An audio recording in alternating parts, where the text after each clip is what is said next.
Shalom, everyone, and welcome to Coffee and Connection, week 168.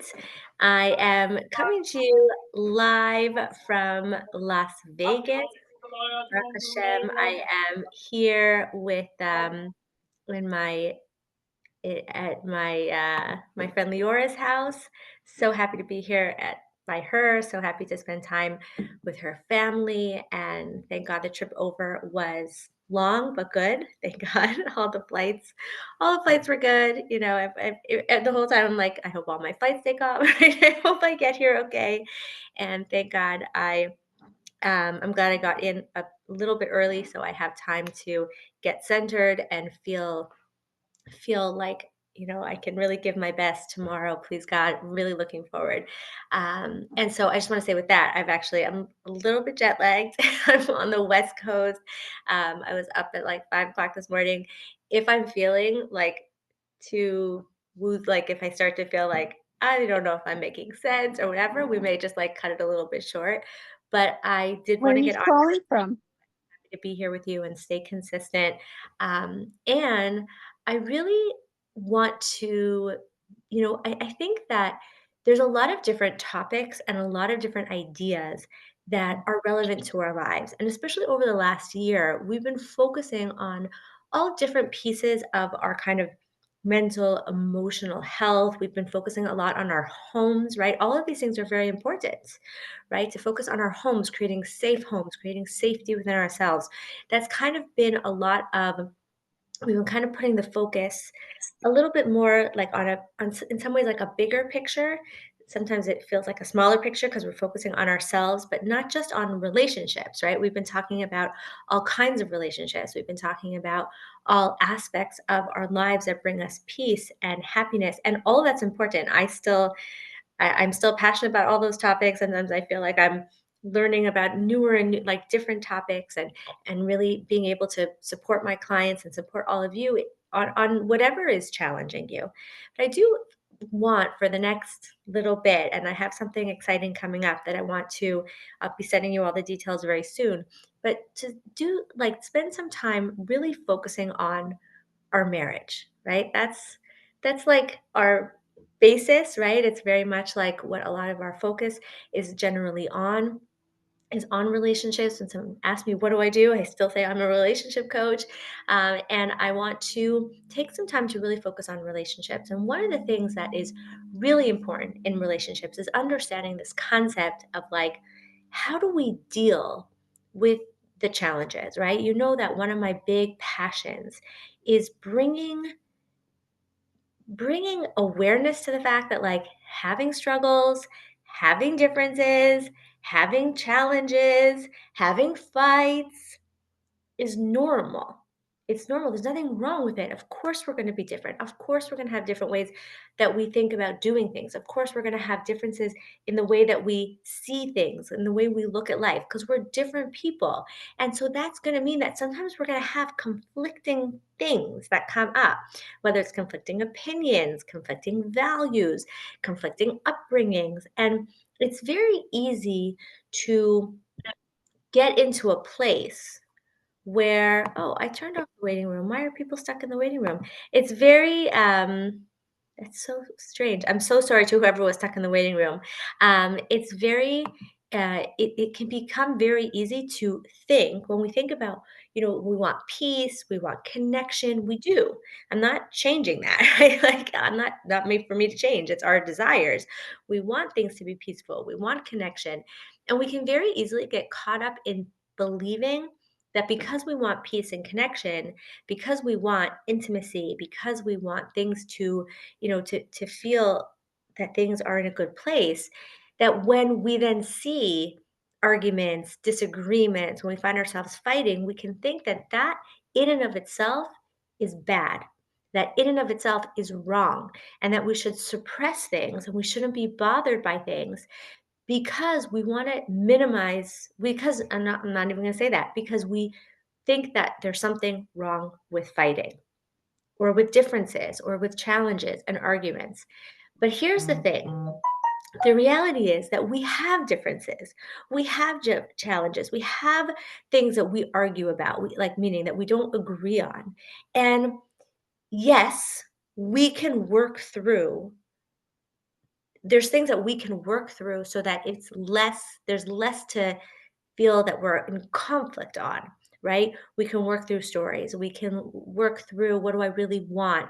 We can work through trust. We can work through, talking to each other in a more calm way. Yes, we can do all of that. That's great. And there are still going to be things that bother us, things that we're different about, things that we can't necessarily, it's going to be very difficult, let's say, to talk about very calmly. And if we tell ourselves we can't fight, that fighting is bad, as much as that may sound like so nice, like imagine like never fighting, that has actually been proven to create more problems in marriage. Why? And I've seen this myself, just speaking to women over the last 10 years, that when the more we think that we shouldn't bring up problems, that we shouldn't deal with issues together, that we should really do everything we can to never fight with each other, you know what ends up happening? We end up holding on to a lot of things. We end up saying, I'm just going to let it go, or I'm just going to trust, or I'm just, it's just in my head or whatever. And we don't talk about the things that are bothering us. We bottle up inside, and those emotions don't just go away because we say, let's not talk about it. And that's how we end up being resentful. We end up feeling frustrated, and issues that need to be dealt with aren't dealt with.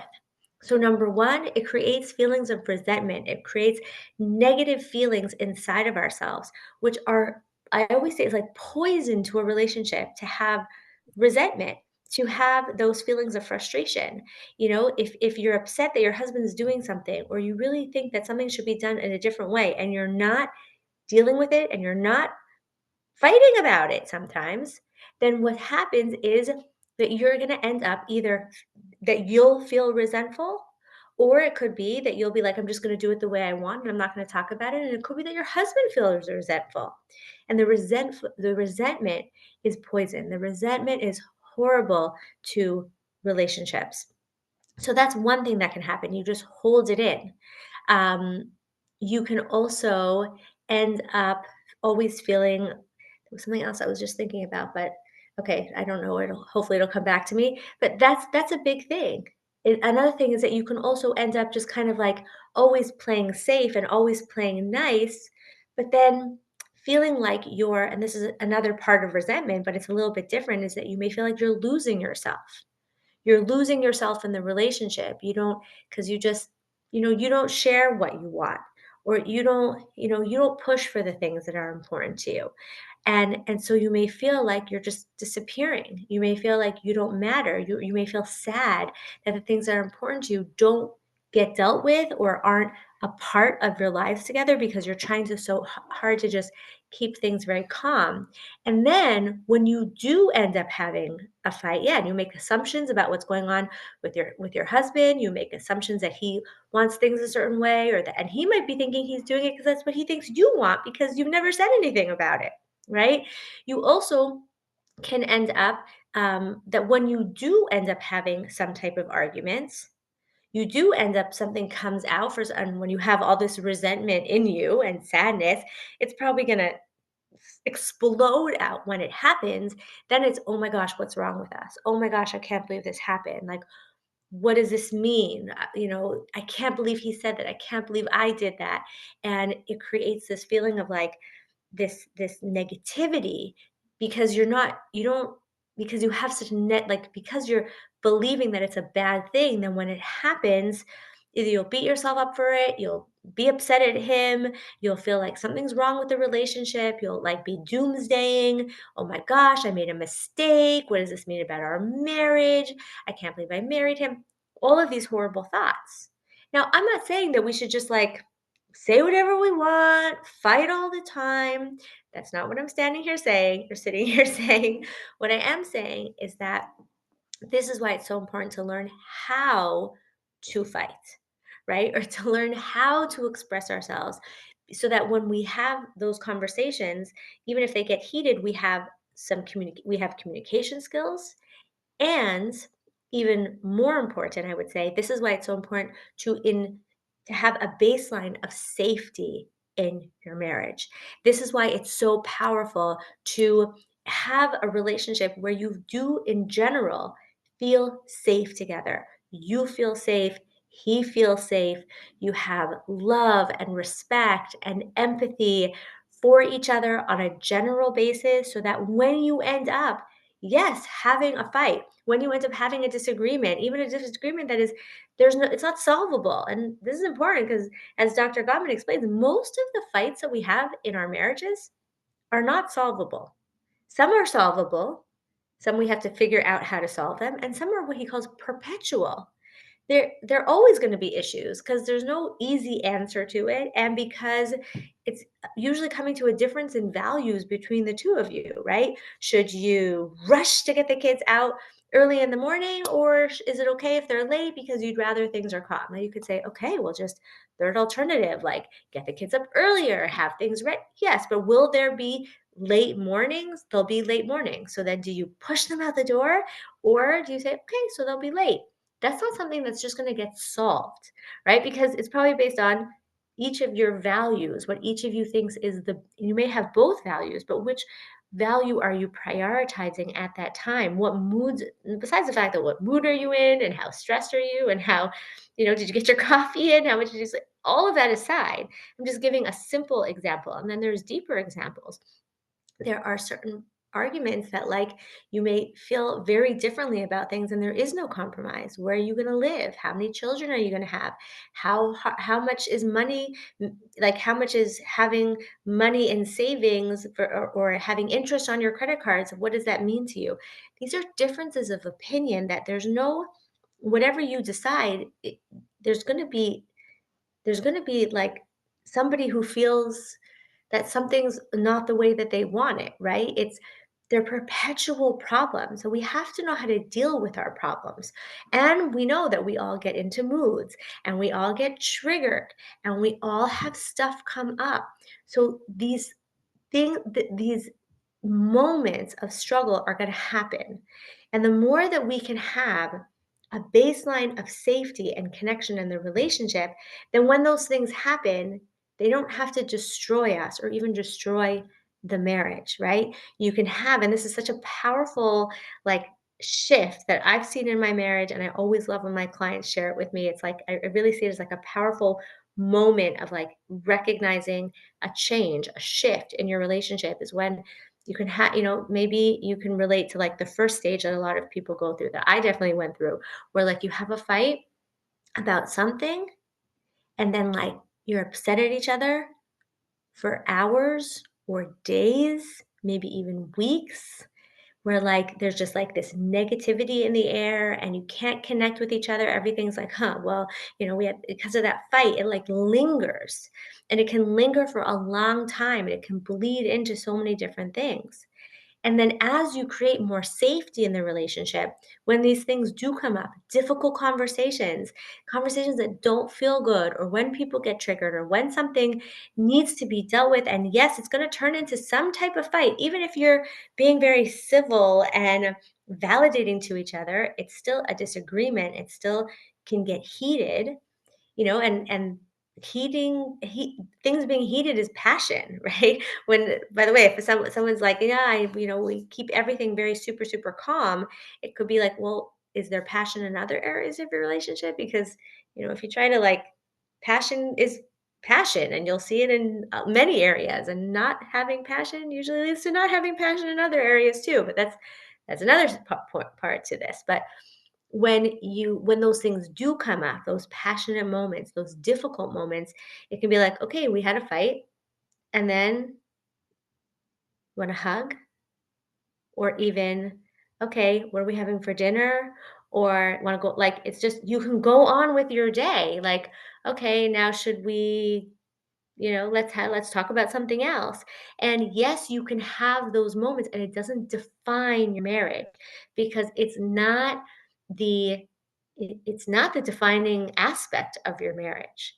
So yes, there's going to be challenges, but just the same way that we can build relationships like that with anyone, or we can have those experiences in our lives. We're like, okay, generally things are good. Sometimes there's a blip, but it doesn't define us. We get over it much faster. Instead of weeks, it can take days. Instead of days, it starts to take hours. And instead of hours, it can even take like moments, seconds, right? Where you can have that difficult conversation. You can prepare so much easier because it's a disagreement, and it doesn't mean more than that, right? Even if it is very difficult, even if you still didn't get to a resolution, right? So let me know in the comments if this is resonating with all of you, if this is something that you'd love to hear more about, what you're taking away from this.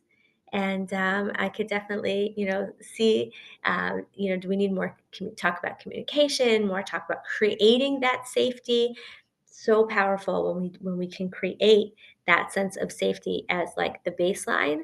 Um, let me let me know, and we can talk more about these topics, and bring more clarity, and be able to work on these ideas. Yes, safety is crucial. It really is. Safety really is so important, because, and I'll tell you, especially because um, in order to be able to, as someone else is saying here, an argument comes with his views, which are so different from mine. So here's the thing: most of the time, what makes these conversations so difficult, what makes a fight, an argument, a difference so difficult, is the fact that you have differences that are different from each. You have opinions and feelings and ideas and passions that are different from each other, values that are different from each other, right? And it can be very challenging to hear someone else's opinion. It can be very challenging for the other person to hear how you're different from them. It can be threatening, it can be scary, it can make us feel like we lose ourselves if we hear the other person's opinion. We could start questioning ourselves. And so and we have to be able to also put ourself aside to hear the other person. I have to put my ego aside. I have to put my beliefs aside. Not that then my beliefs don't matter, but if I'm going to hear you, I have to actually listen to you and not just be thinking about myself the whole time, right? It's definitely a very relevant topic when you're talking about any differences, right? And we see a lot of fighting about differences in many areas of life, right? Yeah, it's his ideals can be scary, and to hear something so different from yourself, or to be like, I can't, this is what I'm married to, this is how is this going to fit into my life, all of those thoughts. The more safety we can create, and that starts with creating safety within ourselves. So I know how I feel, I know what matters to me, I know what my values are, then it becomes so much easier and possible to hear what the other person is saying, whether they're just saying something that's different from me or they're saying something about me. I have to be able to put myself aside to hear them. That doesn't mean I go away, but in that moment, it's not about me, it's about them, right? It's about them. Can I hear the more I have safety within myself, and the more safety there is in the relationship, the more I can hear them without feeling like I'm being threatened, right? So, how do you create this safety is a great question. We could definitely talk more about this. This is the whole idea of love, respect, and empathy, building a relationship that is based on those factors. As I said, it starts with building love and respect and empathy within ourselves, learning how to build love and respect and empathy for the other person. Like, let me really build and experience feelings of and show love and respect and empathy to my husband, and then also building a relationship where that is the culture, where we treat each other, and we create an environment of love and respect and empathy within the space between us, right? That's what I believe creates safety. That's what I've seen create safety. I have a whole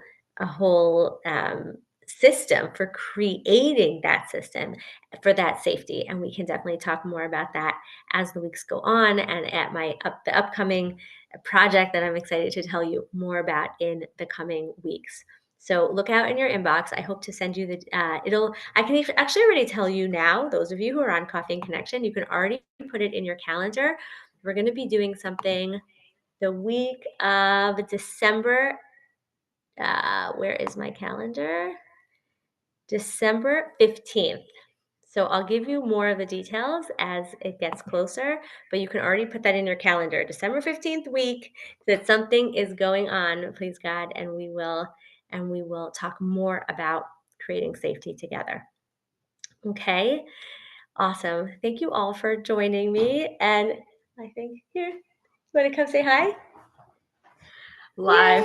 Yay! Thank Live you. from Las Vegas. It's Coffee and Connection. Amazing. Thank you, Leora. Okay, ladies, have a great rest of your day. I'll see you next week, please God, from a different location. Also, hopefully, still on travels. Thank you for the wishes of Hatzlacha with the retreat, and I look forward to meeting those of you who are coming and to see you all next week on Coffee and Connection. Until then, may we all be blessed to live, love, and be loved with all our hearts. Goodbye for now.